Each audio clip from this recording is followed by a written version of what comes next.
That is a mistake. No! Why? Why are you so cruel?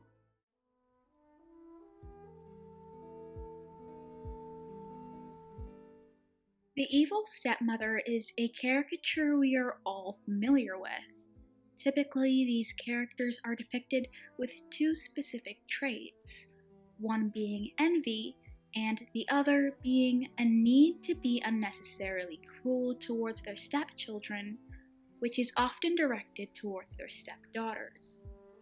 These characters have been prevalent in not only our modern-day films, but in centuries-old fairy tales, and they even trace back as far as Greek mythology.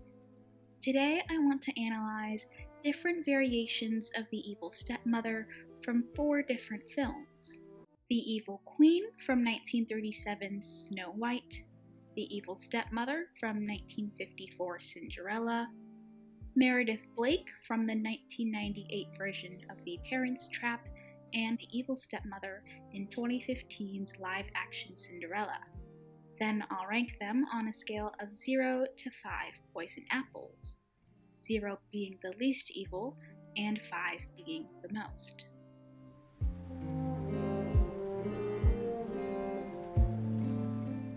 I often forget that the Evil Queen is actually Snow White's stepmother, and that's most likely because she doesn't even attempt to step into the motherly role, or at least we don't get to see that in the film. Unlike other versions of the evil stepmother, the Queen's intentions are clear from the beginning of the film. Everything from her angular character design to her dialogue signals to the audience that she is the villain of this story, which is quite different from the other stepmothers I'll be discussing in this video, who are more comparable to a wolf in sheep's clothing. In this version of the evil stepmother, the evil is quite literal. She attempts to murder Snow White in multiple ways, from hiring a huntsman to poisoning an apple. The source of her actions is also made obvious. Her cruelty is driven by envy, and in this version there is absolutely no subtlety with that fact. In this case, the Queen is envious of Snow White's beauty. Her solution to this problem is to hire someone to kill Snow White. And there, my faithful huntsman, you will kill her. And when that doesn't work, she tries to poison her. Although the film simply poisons her with an apple, the 19th century fairy tale published by the Brothers Grimm is quite different. Instead of poisoning Snow White with an apple, the Queen, who is in disguise of course, tries to sell Snow White a bodice, and while she is lacing her into the garment, she goes too far, causing Snow White to faint. When that didn't completely work in ending her life, she tried to poison the young princess with a comb. Maybe I'm just reaching, but the symbolism behind the tactics she used is not lost on me. She envied Snow White's beauty, and then attempted to kill her with items that were sold under the guise of making her more beautiful. I assume that Disney changed this either because it was too difficult to animate, or because it would make Snow White appear vain. But either way, I would like to see it.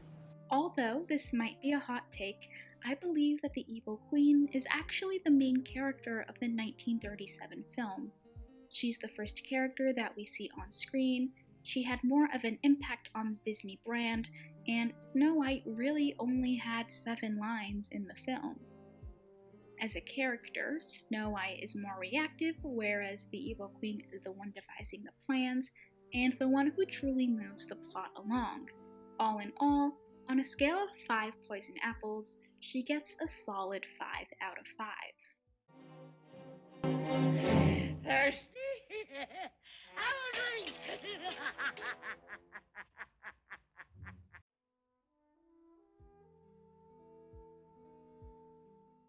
With the last character, the emphasis was on the evil in the term evil stepmother. In this case, the emphasis would be on stepmother. Does that make sense?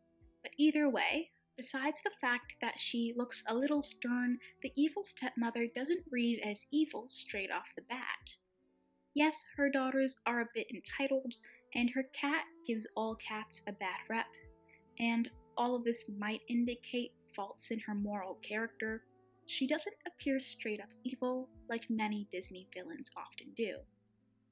If anything, my first impression of her was that she looked like a strict teacher that you wouldn't want to anger, but maybe that's just me. Sure enough, her true character is quickly revealed after Cinderella's father dies. The evil stepmother, whose name is apparently Lady Tremaine, shows her true colors and essentially forces Cinderella to become her scullery maid. Whilst this version of the evil stepmother doesn't attempt to take Cinderella's life, her intentions are very clear: to make her life a living hell and strip her of all of the happiness that she once felt. Lady Tremaine doesn't plan on hurting Cinderella physically, but rather emotionally, which is honestly downright horrible. Although it's not as obvious, these actions are also caused by envy. Anastasia and Drizella may envy Cinderella's beauty, but Lady Tremaine envies something else. She envies the love that Cinderella's father had for her, and she hates Cinderella because she's a reminder that her husband had a life and a wife before Lady Tremaine. This deep-rooted envy is what translates into her deplorable actions. One interesting thing is that Lady Tremaine envied the love that Cinderella's father had for her and attempted to strip that all away, only for Cinderella to then find the love of her fairy godmother, the prince, and in turn the entire kingdom. That's a pretty healthy slice of karma pie, and I also think it's an extremely overlooked lesson of the story. To me, the moral of the story isn't that a prince came along and saved the damsel in distress, but that we should treat people with kindness. I give Lady Tremaine in 1950's Cinderella 2.5 poison apples out of 5. Hold your tongue. Now, it seems we have time on our hands. But I was only trying to... Silence!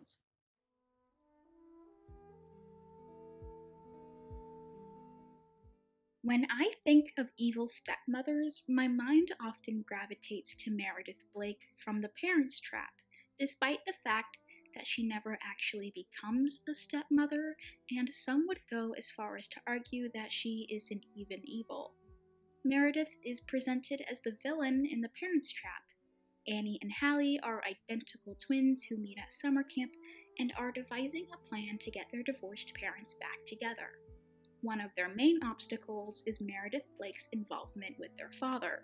In an attempt to ward off Meredith from marrying their father, the twins plan to make her life a living hell, and as a kid, I absolutely sided with Annie and Hallie. And now that I'm older, I still side with the twins. I've heard the argument that Meredith is simply a determined, ambitious woman, and that she really isn't even that bad. Although I kinda see that point, she still is the antagonist of the film. Yes, Annie and Hallie might have gone a bit too far with the pranks, but either way, Meredith is still the villain. She forced their father to either pick her or the children, and a good person doesn't give their loved ones difficult ultimatums like that. However, I don't think Meredith is at all comparable to the other characters I've discussed in this video. Yes, she's a little cruel and a little mean, but she isn't necessarily evil. That's why she only gets 1 out of 5 poison apples. One more trick from you two, and I promise I will make your lives miserable from the day I say I do. Got it? Got it, Cruella.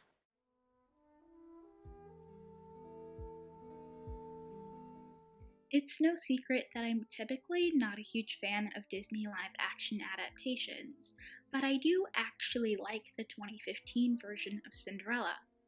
Unlike the others, I feel like it actually added some substance to the story and developed several characters, one of them being Lady Tremaine. Cate Blanchett's performance in this film is really my favorite aspect of it.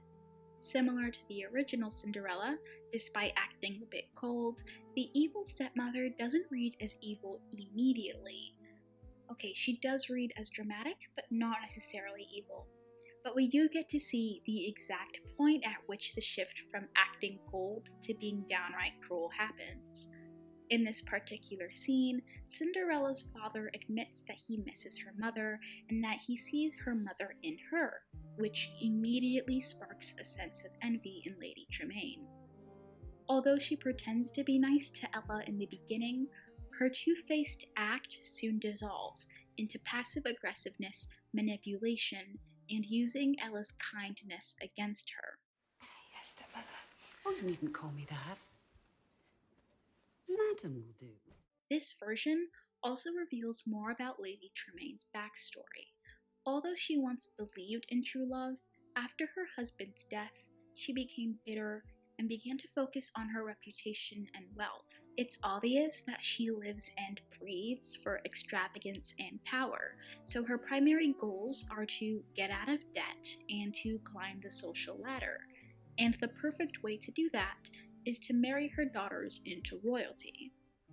Not only is she willing to marry Ella's father, a man I suspect she never loved in the first place, she's willing to pull some strings in the royal household to get what she wants. Despite the fact that Lady Tremaine probably never loved Ella's father, she still envied his love for Ella, which only reveals her selfish and self-absorbed nature. Besides her fantastic costuming, Blanchette's mere talent and presence gave the evil stepmother a far more villainous aura. Every word and insult she utters in this film feels like she's rubbing salt into a deep wound, and soon enough, the cracks in her wicked mask revealed her true self. That's why I would give her 4 out of 5 poison apples. You have never been, and you never will be my mother.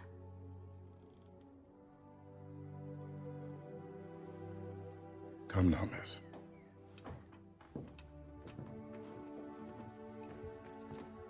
Just remember who you are, you wretch.